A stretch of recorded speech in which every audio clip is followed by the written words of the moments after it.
Hey guys, Matt Kentucky Range Time, back with the very first episode in our 444 Marlin ballistic gel block test series. And in this episode, we're looking at the Barnes 200 grain TAC-XP bullet. Now, this is their military law enforcement line of bullets. And this bullet was actually sent in to the channel by Perry Hebling. This is one of several bullets that Perry has sent in, and we appreciate that, Perry. Big thanks out for sending all these in. And so we're getting ready to put this in the gel block. Since I only have one rifle chambered in 444 Marlin, our test format is going to be a little bit different this time.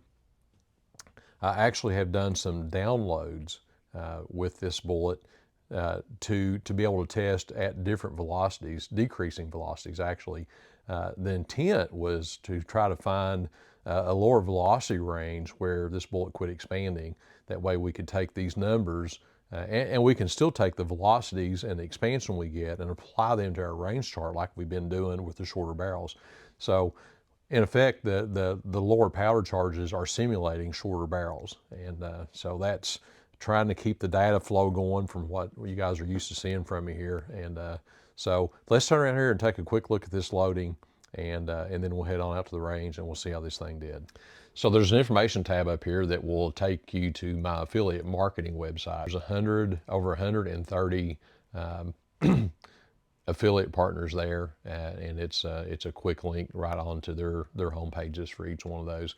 I also will be posting any special codes or discount codes that KRT has on those listings for each individual company. And we are currently in the middle of revamping the website. We've grown the affiliate marketing side really quick, and 131 companies, and it takes time to scroll down through that. So what we're going to do is we're going to create 10 separate page tabs, and we're going to sort these by interest group to where you can go on there, you can click that tab, and you won't have to scroll down through as many of these. And I think we're also going to include a search bar on there. So if you know the company you're looking for, it's a return visit to there, you can just go in and search it if you don't remember what tab it was on and pull that up. A lot of these companies are going to be hitting multiple tabs, and like I said, that's something we're working on right now. So go check it out and stay tuned for the updates. It'll be even easier to use later. And we'll also be posting special deals. We'll be updating some of the graphics on these multiple pages, hopefully weekly, if not 2 or 3, 4 times a week, and trying to find the best deals, the best bargains, and bringing those to you guys. So stay tuned for that and go check it out. All right, guys, so here's a look at this loading, and here's the end cap on this box. This is the 429 diameter bullet. This is the 30539 part number on the bullet, and of course Hodgdon H4198. I've actually considered IMR 4198, but the Hodgdon actually has a faster velocity available with the Hodgdon load versus the IMR load, so I went with the Hodgdon. And also Remington number 9.5M for Magnum rifle primers, and this actually was what Hodgson's Reloading Data Center had on it for this loading, and I had these in the bench in the drawer over here, so that's what we went with. Here's a better look at this bullet, and it is an all copper bullet, so for a 200 grain bullet we've got a substantial amount down in the case on this, and this big old massive hollow point up here. So just nice deep hollow point on this, kind of a thin skirt around the top of the bullet to allow this copper to rip and tear and expand when this thing hits. So all right, guys, don't forget there'll be a spreadsheet coming up at the end of the video. There'll also be a range chart with as much data as I can squeeze out of it. So stay tuned for that, and let's head on out to the range. All right, guys, next up, ballistic gel block test with our 444 Marlin. And similar to what I did with the Maker Rex, I've got the max load from Hodgdon for this Barnes 200 grain XPV bullet, 51.2 grains. And again, depending on how this one does, we may shoot the second loading at 50 grains. If it looks like this was an extreme circumstance, then we may go ahead and skip down to the 46 grain charge, and I go down to a 42.6, and then I've got 3 single charges here that go from 38, 36, and 34. So we'll keep working our way down, maybe skipping a couple of these as we go. I'd like to find out about where this thing quits expanding. But again, just like we did with 44 mag, the velocity data from the 44 mag with this exact same bullet and the expansion we got at that velocity we'll pick up at some point, and we'll be able to interpolate some data from the expansion off the 44 mag test. So, and I actually will include some of those 44 mag velocities, and I'll dig out those bullets too. I've got a library of every bullet I've ever tested for the last 2 years. I've got them all labeled in small Ziploc bags. So I'll be able to actually pull these bullets back out and show you at the equivalent velocity of what the expansion would look like out of this 444 Marlin at whatever equivalent distance downrange that equals out to. So stay tuned after the video for all that data. All right, let's get started. All right, so this round is going to be the 51.2 grain charge.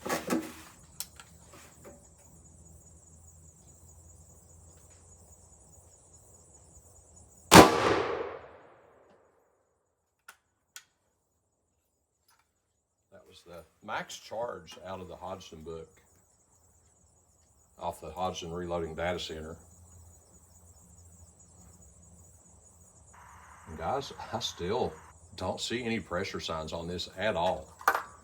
And pretty outstanding velocity here at 2661 and 3,143.9 foot-pounds of energy. Let's go check out this catch.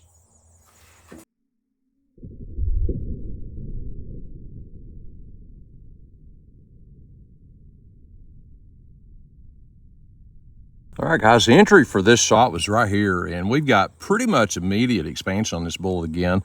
We've got a permanent wound channel here that's about 3 inches tall, extends out about 6 or 7 inches, settles down to about 1.5 inches in width right through here. And then finally at about 13 inches, we go into straight line penetration. And this bullet is laying down here at 25.5 inches.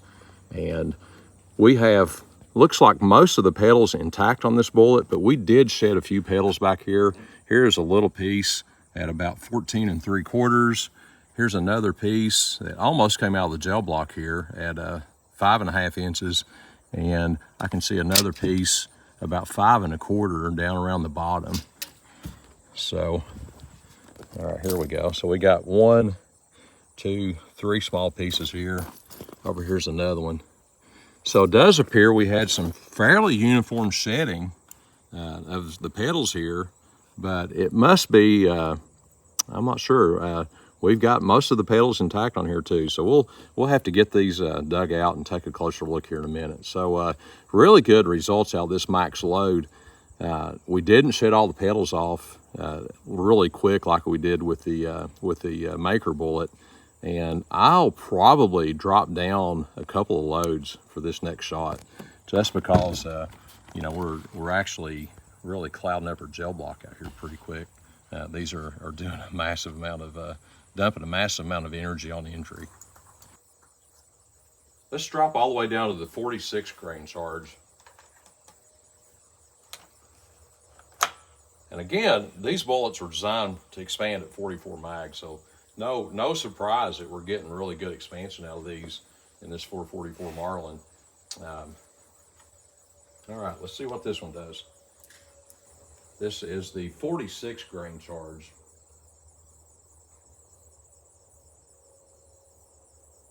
All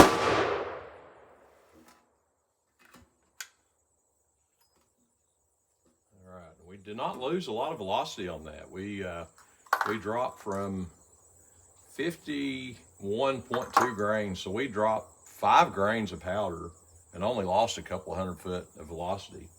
So let's go check this one out.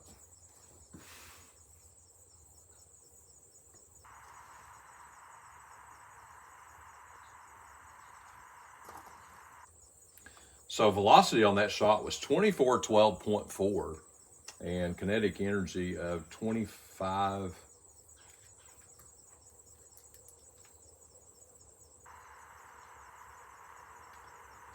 So velocity on that shot was 2412.4 and kinetic energy of 2584.0 foot-pounds. And that was not a huge difference for 5 grains less powder, especially on the velocity. All right, let's go check the catch out.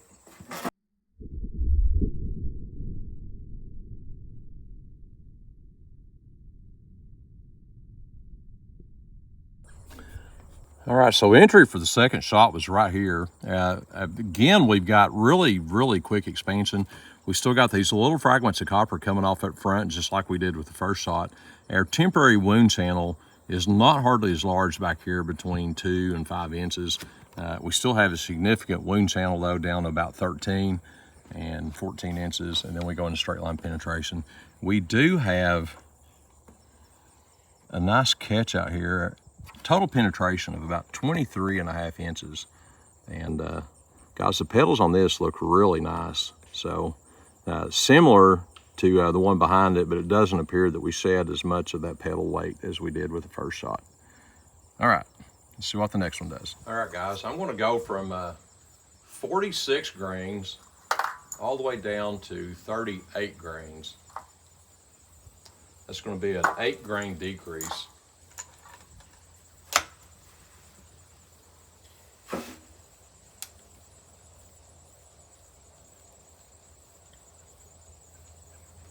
I'm going to aim a little bit lower on this one.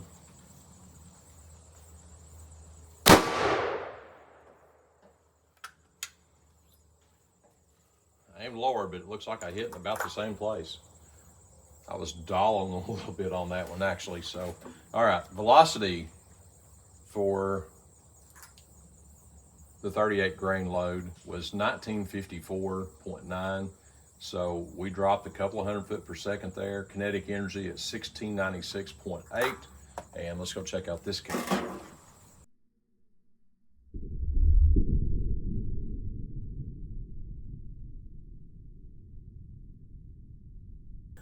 All right, guys, I did not do a good job at all in placing this shot. It actually hit between the last 2 shots. So the temporary wound cavity, permanent wound cavity is just completely absorbed and mixed in with the other 2. But I can see that we still got a nice long wound track out through here, probably 14, 15 inches. Actually, all the way down here to about 19 inches. You can see right here, this is the end of the wound track. It goes into straight line penetration after that. And it is the bottom bullet right here of these 2. And again, we do have really nice expansion, and these petals have folded back really similar to what we had out of the faster velocities. All right, I've got 2 more lower charges. I'm gonna skip all the way down to the lowest charge this next shot, and we'll see what it does. And in case I forgot to mention it, total penetration on that shot was 25 inches, pretty much on the nose for what the first shot did. All right, guys, so last shot coming up here. This is 34 grains.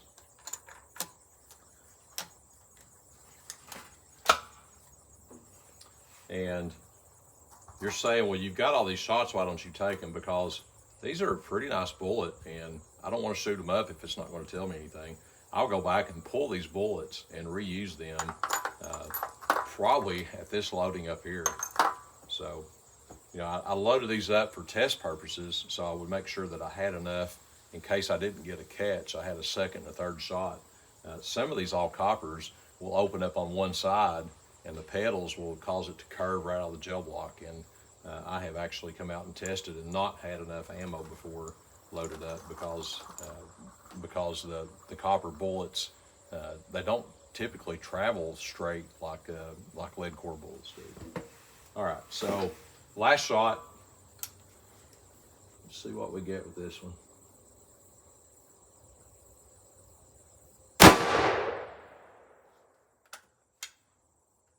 Okay, I was aiming at the left side of the gel block. Hopefully we got the catch on that. I don't see where it blew out the side.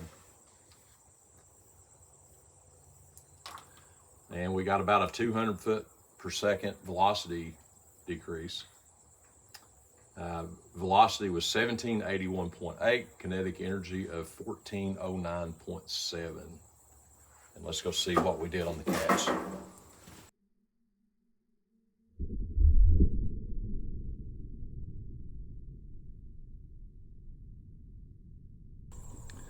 All right, guys, entry for that shot was right here, and we get pretty much immediate expansion again by about an inch and a half. We've got a nice wide wound channel down through here from about an inch and a half all the way down to about 12 inches before it starts settling down. It does appear that we do have some copper fragments coming off of here, and then we go into straight line penetration all the way down here to 23¼ inches. And this is us right here. So, all right, guys, I'll get these dug out, get them labeled, and we'll take a look at these when we get back to the shop. All right, guys, so back at the shop, we've got these all dug out, and actually, once I got this gel block reheated, I even went back and pulled out all the little petals that were accumulated and scattered out through the gel. And here's what we ended up with. This was the 51.2 grain charge. This was the 46 grain, the 38 grain, and the 34 grain. And we've got some telltale signs here, guys. We shed, these petals had little pieces that shed off all the way around. I mean, there's like 6, 9, 12, 15, 18, 21, 22, 22 pieces, 23 pieces of petals here out of these 4 different bullets. So we've got about 5, almost an average of 6 petals per bullet. So we were getting some pretty consistent weight shed from these bullets across the line, and possibly even most of these coming out of these first 3 bullets up here. So what we ended up with is some really nice expansion on these. Shot 1 was 103%. Shot 2 was 92%. Shot 3, and if you notice, there's not a lot of petals left on shot 3. That was 48%, and shot 4 was 54%. So what happened is, as our velocity decreased, let's pull these over here and look at them so you can see how far the expansion has driven down into the skirt of this bullet versus the slowest charge that we shot over here. This one is almost down to the cantilever. You can still see quite a bit of cantilever left on the slowest velocity. So what happened is we had really good, quick expansion on this first one, and it drove so deep that the petals really couldn't break off. And then as the bullet slowed down, what happened was the petals opened up. They tended to stay more perpendicular, create more resistance, ripping off more petals, and eventually this one here did not have enough force to shed petals like the previous shots did, and it just eventually folded them all the way back against the skirt of the bullet. So you can see we're really close to shedding several of these petals. We did lose a couple of them, but these would be the bigger chunks of petals that we've got on here, like this one right here, and probably this one over here, versus the smaller pieces that came off the other rounds. So all in all, guys, this bullet did really well. Roll these back over here where you can see everything. A little piece of gel stuck in that one there. That's hard to get out. I think I get it all clean, and then the next time I look at one, I can see more gel in it. I think it oozes its way back out of every little crack in them. So nice expansion on these, nice wide profile on these bullets here. Like I said, 0.875, 0.824, 0.635, and 0.662. And penetration, so we've got 25½ inches of penetration, 23½ inches of penetration, 25 again. You know, we don't have as much force, but we also didn't open up as big of a mushroom on this, so that allowed a smaller surface area on the front of the bullet here, and again 23¼ inches on this one. So even though we had the smaller frontal area on this, we just did not have enough force to drive it in as deep as the other bullets. So really a good showing out of this kind of expansion, especially, and almost averaging right at 2 foot of penetration for all these rounds.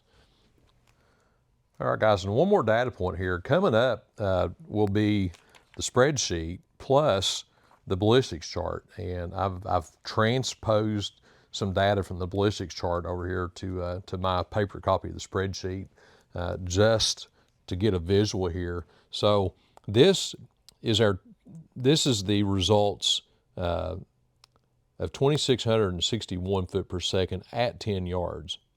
So as long as we move down through the velocities here, we went from 2661 to 2412, and if you track that down the ballistics chart, this is the results you will get firing this round at 50 yards. This is a result you will get firing this round at 120 yards, and this is the result you will get firing this charge 51.2 at 160 yards. So that's as the velocities decrease here, we had a corresponding yardage on the velocity chart, and so this is the profile, guys. So 10 yards, and I actually kind of added 10 yards to each one of these because technically that would be the correct way of doing it. So 10 yards, 50 yards, 120 yards, and 160 yards. That's the performance. So at 160 yards, this is and this bullet has opened up past full expansion on this. When this thing's fully open, it's going to be probably very nearly an inch in diameter.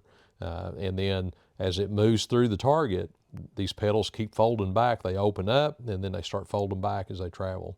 So nice, big, massive wound cavities at some very, very, very nice distances downrange out of this 444 Marlin. So, all right, guys. All right, and I think I picked a good bullet to do our first test in 444 Marlin with, guys. What do you think? So let's hear it. I really, not just about the test, but in general, what do you think about this 200 grain Barnes TAC-XP bullet in 444 Marlin and the downrange performance?